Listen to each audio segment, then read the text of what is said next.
দিনে এখানে সমবেত হয়েছি ডক্টর শ্যামাপ্রসাদ মুখার্জির ১২৫তম জন্মবার্ষিকী উপলক্ষে।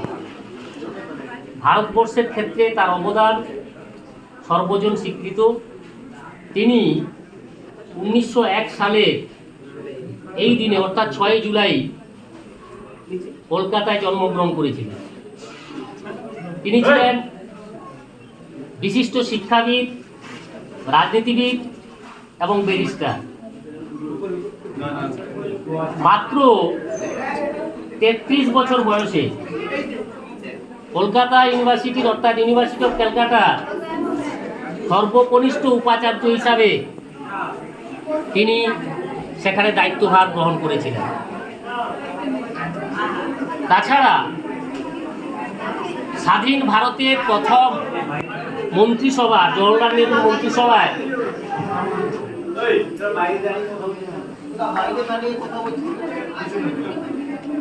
স্বাধীন ভারতের মন্ত্রিসভায় অর্থাৎ আমাদের ভারতের প্রথম প্রধানমন্ত্রী জওহরলাল নেহরুর মন্ত্রিসভায় তিনি শিল্প ও সরবরাহ মন্ত্রীর দায়িত্ব পালন করেছিলেন। কিন্তু কিছু নীতিগত কারণের জন্য তিনি সেই পদ থেকে ইস্তফা দেন। তারপরে তিনি কাশ্মীরের সংবিধানের উদ্দেশ্যে বিরোধিতা করেছিলেন। কাশ্মীরের যে সংবিধান ছিল সেই সময়ে সেই সংবিধানের বিরোধিতা করেছিলেন। তিনি বলেছিলেন, একটা দেশে দুই প্রধান, দুই নিশান, এই স্লোগান তার বিশালভাবে। এই তোমরা কথা বলছো কেন? কথা বলেন যে এই দেশে দুই প্রধান, দুই নিশান থাকতে পারে না, যার জন্য ১৯৫১ সালে তাকে কাশ্মীরে অবরুদ্ধ করা হয়, কারাদণ্ডে দণ্ডিত করা হয় এবং ১৯৫৩ সালে তিনি সম্ভবত ওই কাশ্মীরেই মারা গিয়েছিলেন। এটা নিয়ে বিতর্ক রয়েছে, তবে কাশ্মীরেই কারারুদ্ধ অবস্থায় তিনি মারা গিয়েছিলেন ১৯৫৩ সালের ২৩শে জুন।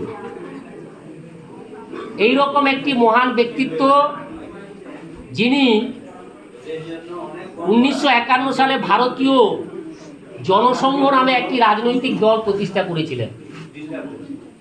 পরবর্তীকালে তার পূর্বসূরি হিসাবে বর্তমান যেটা ভারতীয় জনতা পার্টি আমরা বলছি, সেই ভারতীয় জনতা পার্টি তার সেই জনসংঘ পার্টির মধ্য দিয়েই ভিত্তিপ্রস্তর বা প্রতিষ্ঠা হয়েছিল।